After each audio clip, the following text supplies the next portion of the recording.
Feuille 3, aire des solides complexes, numéro 3.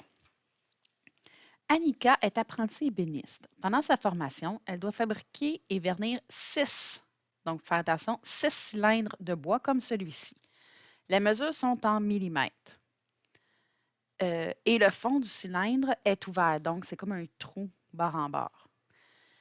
Annika dispose de 250 millilitres de vernis. Si 1 litre de vernis couvre 15,2 mètres carrés et que 2 couches de vernis sont nécessaires, démontre qu'Annika aura suffisamment de vernis pour terminer son travail. Donc, je dois trouver l'air total de son bout de bois, le faire fois 2 parce que je dois donner 2 couches de vernis et faire fois 6 parce que j'ai 6 cylindres, voir quelle superficie je vais avoir, puis trouver pour 250 millilitres, là, donc elle n'a même pas 1 litre, donc elle peut me couvrir moins que 15,2 mètres carrés. Donc, commençons par trouver l'air, alors numéro 3, l'air total. On va décomposer notre figure complexe. Alors, j'ai un cylindre avec un trou de cylindre à l'intérieur. Donc, si je vais avec l'extérieur, j'ai l'air latéral au complet du gros, plus l'air des bases, ce n'est pas au complet, donc c'est les anneaux autour. Donc, c'est l'air de la base du gros cylindre moins le trou du cylindre à l'intérieur 2 fois. Donc, l'air de la base du gros moins l'air de la base du petit cylindre 2 fois pour au-dessus puis en dessous, plus le cylindre à l'intérieur, si je veux peinturer aussi l'intérieur, mais c'est l'air latéral. Je vais écrire un L minuscule pour dire que c'est l'air latéral du petit. Mais je n'ai pas besoin de peinturer les bases du cylindre puisque ce sont des trous. Je n'ai pas besoin de les enlever, je ne les ai juste pas mis, les bases. Allons-y avec nos développements de formules. Donc, l'air latéral, c'est périmètre de la base fois hauteur. Le périmètre, c'est pi d fois la hauteur. Je vais mettre, excusez, un D majuscule vu que c'est le gros, puis un H majuscule vu que c'est la hauteur, bien, est pareil pour les deux, là. Plus, donc, l'air de la base moins l'air de la base. Donc, pi R majuscule carré moins pi R minuscule carré. Et tout ça fois 2, hein, parce que j'ai l'anneau du dessus puis du dessous. Plus l'intérieur du trou qui est l'air latéral, périmètre de la base, pi d, fois hauteur du prisme, comment elle a appelé ça? Elle fabrique des cylindres de bois avec un trou. Mesure. Il faut que je pense qu'on voit tout. Donc, on va commencer par regarder ici. Les mesures qu'on a ici, c'est très pâle, mais c'est 75 qui est écrit. Donc, 75, c'est le diamètre du trou. 106, c'est le diamètre de tout au complet. Puis 124, la hauteur. Donc, pi fois le diamètre pour l'air latéral extérieur, c'est 106, fois la hauteur du cylindre, 124, plus pi fois le rayon du gros, c'est 106 divisé par 2 au carré, moins pi fois le rayon du petit, c'est 75 divisé par 2 au carré, 2 fois pour en haut puis en bas, plus pi fois le diamètre, donc on fait l'air latéral du trou à l'intérieur, le diamètre est de 75, et la hauteur est aussi de 124. On calcule. Alors, on n'a plus besoin de notre dessin. Est-ce que celle-là, on voit mieux? Ah oui, OK. On commence par les parenthèses. Donc ici, on a beaucoup de parenthèses. Je vais tricher comme j'ai fait dans d'autres vidéos. Donc, je vais réécrire cela ici. Et je vais, vu que ici, c'est dans le fond, c'est le rayon, c'est le diamètre divisé par 2, je vais le faire tout de suite au carré. Alors, 106 divisé par 2. Donc, c'est ça ici, là, mon 106 divisé par 2, 53. Et je fais au carré, ce qui me donne 2809 pi moins, je vais faire la même chose ici, 75 divisé par 2 au carré, donc 75, oups, 75 divisé par 2 au carré me donne 1406,25. Et on n'oublie pas de faire x2. J'aime mieux mettre mon x2 en avant par habitude, donc je vais l'amener en avant. Plus pi fois 75 fois 124. Alors, je vais faire, ici dans ma parenthèse, oh, si j'oublie mon pi. Oups. OK. Donc, dans ma parenthèse, je peux soustraire mes 2 pi. Alors, pi fois 106 fois 124 plus 2 fois. J'ai donc 2000. OK, vous ne voyez pas ici. Là. 2809 pi moins 1406,25. Ma calculatrice, des fois, elle a de la misère avec les touches, là, fait que j'espère pas l'oublier. Fois, donc, ça donne la moitié. 1400. Ah non, pas tout à fait. Donc, 1402, on ne voit pas sa calculatrice, 1402,75 pi plus pi fois 75 fois 124. J'ai fini avec mes parenthèses, puis mes exposants, je les ai déjà faites. Là, je suis rendue aux multiplications-divisions. Je vais multiplier 106 fois 124.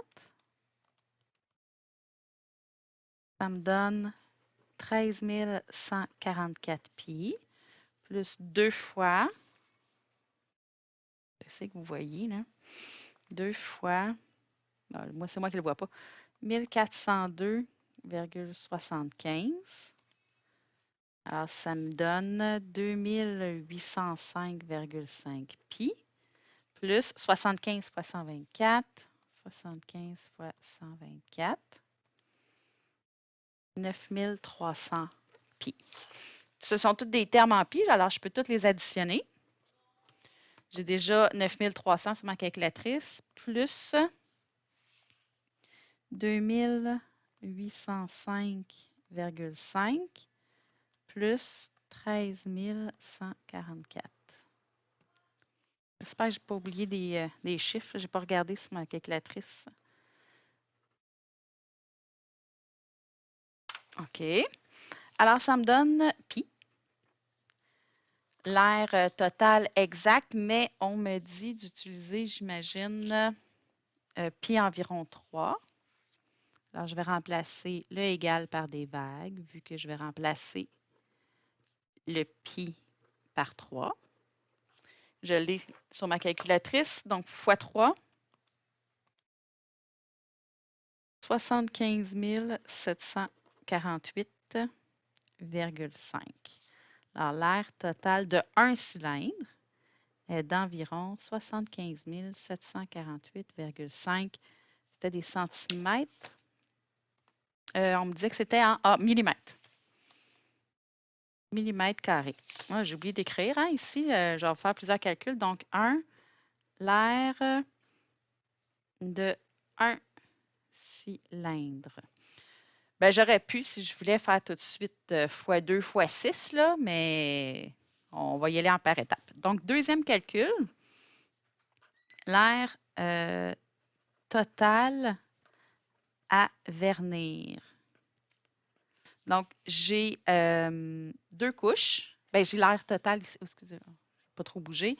75 748,5 fois 2 couches fois 6 parce qu'on me dit qu'elle doit vernir 6 cylindres comme ça.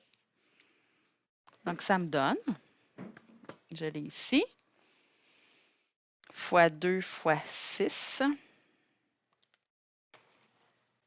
Ça me donne 908 982.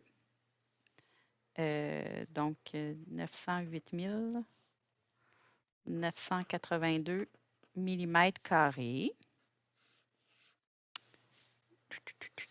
J'ai oublié d'entrer ma réponse.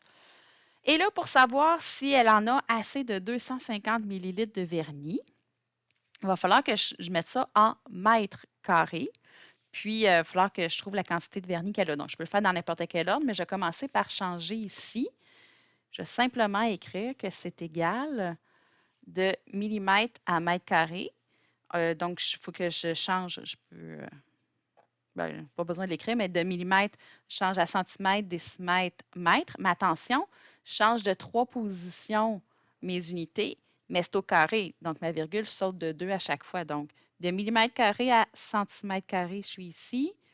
Décimètre carré, mètre carré. Donc, 0,908 mètres carrés. Puis, 1 litre fait 15 mètres. Il me semble que ce pas beaucoup. Mais elle n'a pas 1 litre. 1 litre de vernis couvre 15,2 mètres carrés, mais Annick dispose de 250 millilitres de vernis. Donc, il y a plusieurs façons de le trouver. Moi, je vais le faire avec une proportion, comme on a vu. Donc, quantité de vernis disponible. Vous auriez pu aussi calculer la quantité de vernis qu'elle avait besoin là, pour. Bon, on va le faire comme ça. Tableau. Le rapport qu'on a, c'est le nombre de la quantité de vernis pour la surface à couvrir. On dit que c'est le rapport qu'on me donne, ben non pas le rapport, mais le taux. C'est 1 litre de vernis, donc 1000 millilitres. Je vais mettre en millilitres, puisque c'est ça que j'ai ici. Couvre 15,2 mètres carrés. Elle en a 250 millilitres. Donc, quelle surface peut-elle couvrir avec sa quantité de vernis? 1000 sur 15,2 est égal à 250 sur X. Donc, je prends ma proportion. Je n'ai pas de surligneur. Je vais faire comme ça ici. Donc, je vais faire le produit des extrêmes égal au produit des moyens. 1000 X égale à 15,2 fois 250. Ici, 1000X égale 15,2 fois 250. Ça me donne 3800. Alors, je divise par 1000. 1, 2, 3. 3,8. Alors, elle peut couvrir 3,8 mètres carrés. Et elle aurait besoin de seulement couvrir 0,9. Donc, elle aurait assez de vernis pour couvrir ces 6 cylindres avec 2 couches de vernis. On peut aussi le faire autrement puisque j'ai vu que la réponse était d'une autre façon. Donc, je vous disais, on pourrait savoir avec la quantité qu'elle a à vernir, combien de millilitres elle a besoin. Donc, ou donc, le troisième calcul, c'est un ou l'autre. Je veux savoir la quantité de vernis, nécessaire. On me dit que le taux, toujours le même que tantôt, j'ai 1 litre. Donc, moi, je le mets en millilitres. Donc, la quantité de vernis.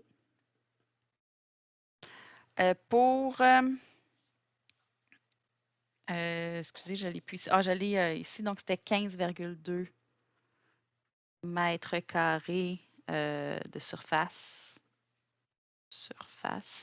qu'on peut couvrir. Nous, la surface qu'on veut couvrir en mètres carrés, c'est 0,91. Disons qu'on arrondit, mais même si c'est un 8, là, il aurait fallu que j'arrondisse. Même si ça avait été un 1, il aurait fallu que j'arrondisse plus haut pour être sûr d'avoir assez de vernis. Là. Donc, quelle quantité réelle je vais avoir besoin de vernis? 1000 sur 15,2 est égal à X sur 0,91. Le produit des extrêmes égal au produit des moyens. 1000 fois 0,91 est égal à 15,2X. Alors, 910 est égal à 15,2X. Je divise par 15,2 pour avoir juste le X. Excusez, on ne voit plus. 910 divisé par 15,2 me donne 59,9 environ, dépendamment là, de combien que j'arrondis ici, si j'ai gardé tous les chiffres après la virgule. Donc, millilitres, 59,9 millilitres sont nécessaires pour couvrir. Et on me disait qu'elle en avait 250, donc elle en a amplement pour son projet, pour son cours d'ébénisterie.